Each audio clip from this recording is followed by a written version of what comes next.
Yo, halo! Kali ini saya dapat kesempatan buat cobain handphone unik yang baru dan belum dijual ke pasaran secara langsung.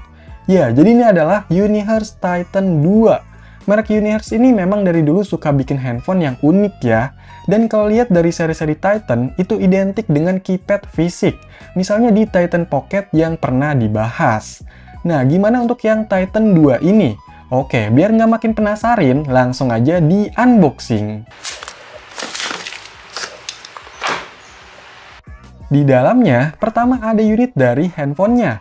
Wih, udah agak kelihatan nih modelnya ke arah mana. Tapi bentar ya, ditaruh dulu.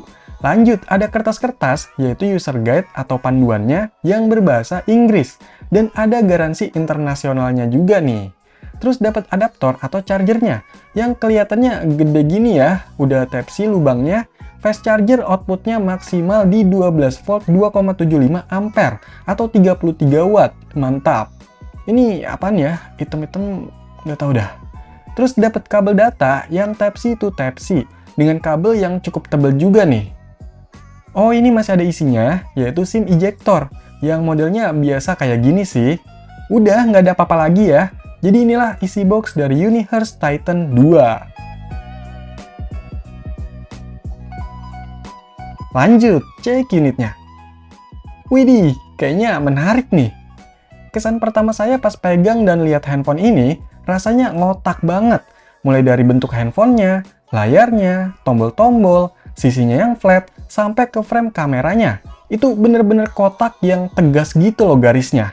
Tapi secara build quality-nya ini masih oke ya. Kerasa premium, frame-nya pakai metal, bagian belakangnya ini ada tekstur kulit jeruk gitu, tapi sebenarnya bahan plastik ya. Finishingnya doff, dan kayaknya baru ada varian warna hitam gini deh. Kelihatannya cukup simple dan aneh lah ya. Secara dimensi memang ini lebih ke lebar, karena nggak terlalu panjang. Tapi cukup tebel dan bobotnya lumayan nih, sekitar 235 gram. Mungkin ukurannya ini kayak semacam buku catatan kecil gitu, atau si pasport yang jadinya bikin nostalgia sama bebek. Nanti bakal dibandingin juga deh. Ada plastik nih, dikletek ae. Untuk bagian depannya ini ada layar 4,5 inch, udah kepasang pelindung ya. Terus atasnya ada kamera 32 megapiksel, earpiece, sensor, tulisan Unihertz, dan bawahnya ini ada keypadnya. Untuk bagian sisi kanannya ada tombol pengatur volume dan power yang sekaligus fingerprint scanner. Di sisi bawah ada lubang speaker, USB Type-C, mikrofon, dan SIM tray yang modelnya kayak gini. Ada slot nano SIM 1 dan 2 aja. Terus di sisi kirinya ada dua tombol programmable key yang bisa diatur gitu. Kalau di sisi atasnya ini ada secondary mikrofon dan infrared blaster. Untuk bagian belakangnya di sini ada frame kotak yang lumayan gede, di mana isinya ada kamera utama 50 megapiksel dan telefoto 8 megapiksel. Terus ada lampu flash dan ini ternyata ada layar keduanya berukuran 2 inch. Wah, mantap nih ada dua layar ya. Dan ini ada tulisan Unihertz lagi yang di emboss gitu. Ini baru dilihat dari luarnya aja udah banyak hal uniknya ya. Nah, gimana isinya? Oke, coba dinyalain. Semoga bisa nyala. Yes, nyala!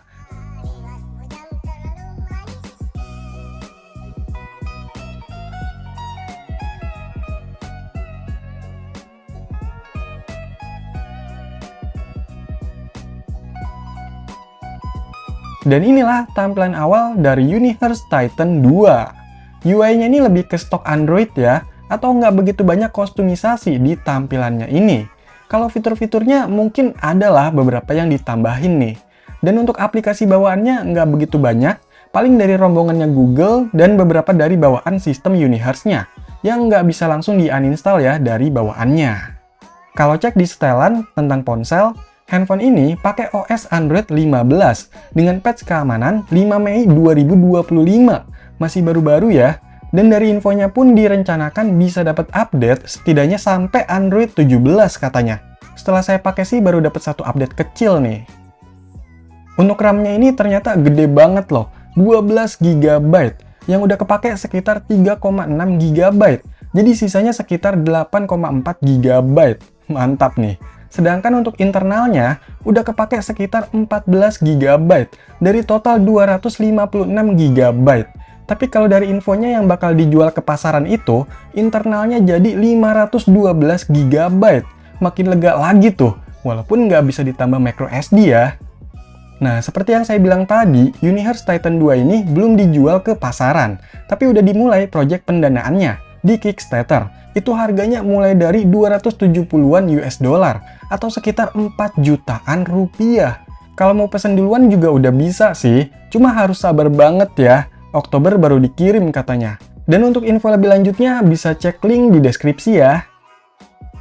Oke, lanjut. Yang bikin penasaran juga jeroan dari handphone ini ya.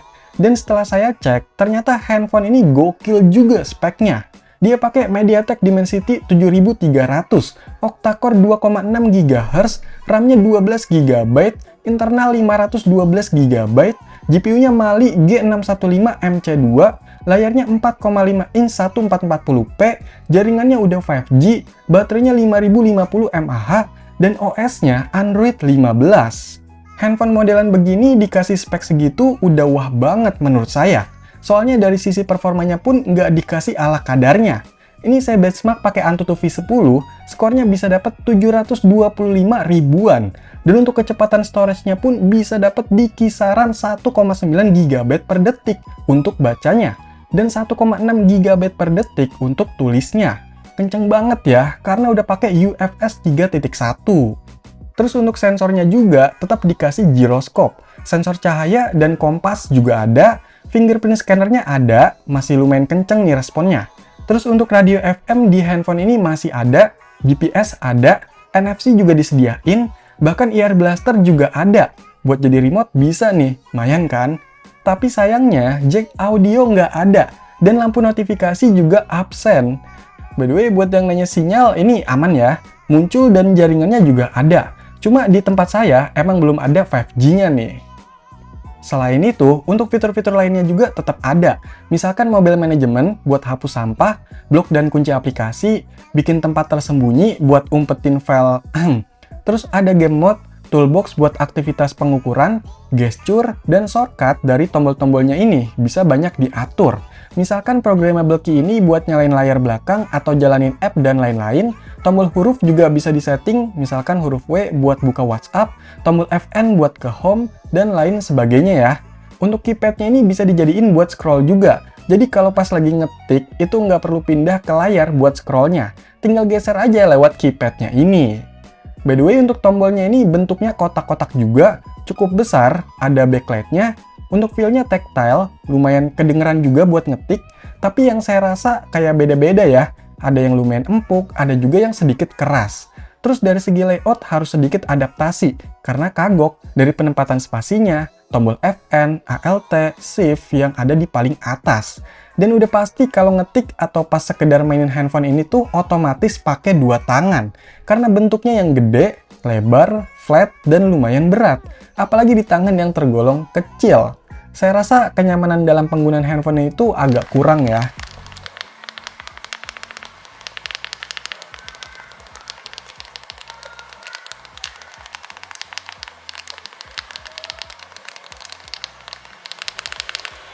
Nah, yang uniknya lagi di bagian layarnya nih, yang pakai aspek rasio 1:1 alias persegi atau kotak. Untuk panelnya sih saya nggak dapet infonya, tapi untuk sudut pandangnya masih baik, warnanya juga oke lah, dan brightness-nya cukup terang. Untuk multitouch-nya ini ternyata bisa sampai 10 sentuhan sekaligus ya. Bahkan untuk resolusi layarnya juga 1440p, jadi kerasa tajam lah gambarnya. Nah, untuk layar bagian belakangnya ini malah nggak kotak, dan ujungnya malah rounded. Kayaknya pakai rasio 4:3 deh. Ukurannya 2 inch, udah berwarna, tapi sudut pandangnya terbatas. Ini bisa dinyalain dengan ketuk 2 kali, atau pakai tombol yang udah di-set, atau pas ada notif masuk juga bisa nyala. Untuk navigasinya pakai touchscreen dan gesture swipe buat kembali atau keluarnya. Di sini untuk tampilan utama ada jam atau watch face yang bisa diubah-ubah, udah disediain banyak dari bawaannya, tapi kalau mau bikin sendiri juga bisa kok. Terus ada tampilan audio player buat play pause, naik previews, lagu yang lagi didengerin. Dan ada beberapa menu lainnya juga nih, yaitu kompas buat atur brightness layar ini, dan bisa juga buat nampilin beberapa aplikasi lainnya. yang harus ditambahkan satu persatu ya lewat pengaturannya.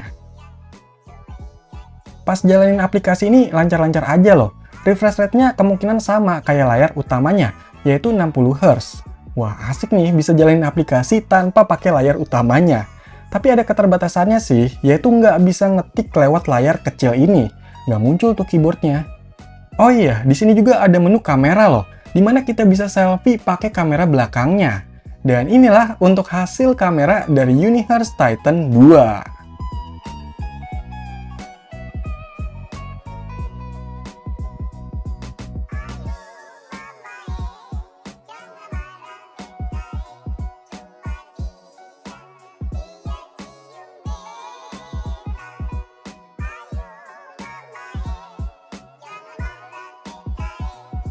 Oke, jadi ini adalah hasil perekaman video dari handphone Unihertz Titan 2. Ini saya rekam pakai settingan bawaannya dengan resolusi di 1440 x 1440 untuk videonya. Menurut kalian gimana nih untuk hasil perekaman dari videonya? Gue enak nih.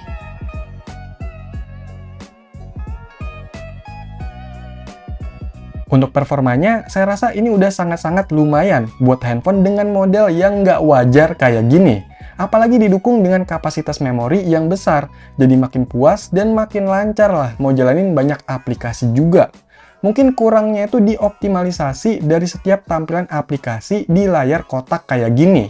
Tapi kalau buat baca teks atau tabel gitu, ini malah lebih enak ya. Begitupun pas saya coba buat main game nih. Memang bisa lancar ya, sekelas Mobile Legends bisa grafik rata kanan ultra. Tapi tampilannya kecil, jadi susah, dan kadang ada error gitu. Terus pas main berasa kayak agak curang ya, soalnya jadi luas banget pandangannya. Kalau buat main game emulator, ini bisa jadi keunggulan, karena bisa mapping tombol dari keypadnya ini. Dan secara performa nggak bisa dianggap remeh. Mau main game PSP sekelas God of War atau PS2 juga masih bisa digas. Kalau untuk baterainya ini bisa jadi keunggulan. Soalnya 5050 mAh ini termasuk gede dan awet ya. Screen on time pemakaian saya bisa dapat sekitar 6 jam. Misalkan buat main game Mobile Legends selama 10 menit, itu ngurangnya cuma 3% aja. Terus kalau untuk ngecharge-nya, itu tergolong cepet juga ya. Dari 20% sampai full, itu cuma butuh waktu sekitar 1 jam. Oh iya, untuk keluaran suara speaker di handphone ini memang kedengarannya kenceng ya. Dan untuk kualitasnya menurut saya oke aja sih. Nggak begitu spesial, tapi nggak jelek juga.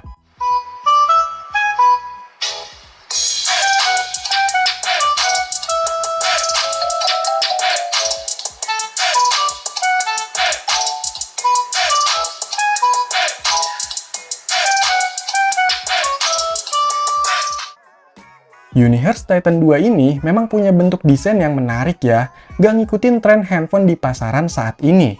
Udah pasti kalau kalian pakai handphone ini di tempat umum atau tongkrongan, bakalan dilirik atau bahkan jadi pusat perhatian. Terus desainnya ini memang bikin nostalgia juga, soalnya kalau saya lihat ini ngambil referensi BB Passport, dari desain, bentuknya, dan layarnya juga. Tapi ada beberapa perubahan, yaitu dari dimensinya. Unihertz ini lebih besar, tebal, dan berat. Terus garis-garisnya lebih tegas atau flat. Di keypadnya juga ada baris tombol tambahan. Dan tentunya dari segi spesifikasi, OS, fitur, maupun tambahan gimmick lainnya. Oh iya, karena yang saya coba ini unit sampel, mungkin unit yang dijual ke pasaran nanti ada hal-hal yang diperbaiki atau disempurnakan lagi supaya lebih baik ya. Nah, buat yang pengen nostalgia, cari handphone keypad QWERTY tapi kekinian, atau pengen dijadiin koleksi aja, mungkin handphone ini bisa jadi pilihan. Tapi dilihat dari harganya, ini memang lumayan ya. Jadi sesuaikan aja dengan budget dan kebutuhannya masing-masing. Semoga informasi ini bermanfaat dan bisa jadi pertimbangan. Oke, jadi itulah handphone unik keypad QWERTY mirip BB Passport tapi kekinian dengan spek yang mantap, yaitu Unihertz Titan 2. Silahkan dikomentarin, like, share, dan subscribe channel ini. Terima kasih.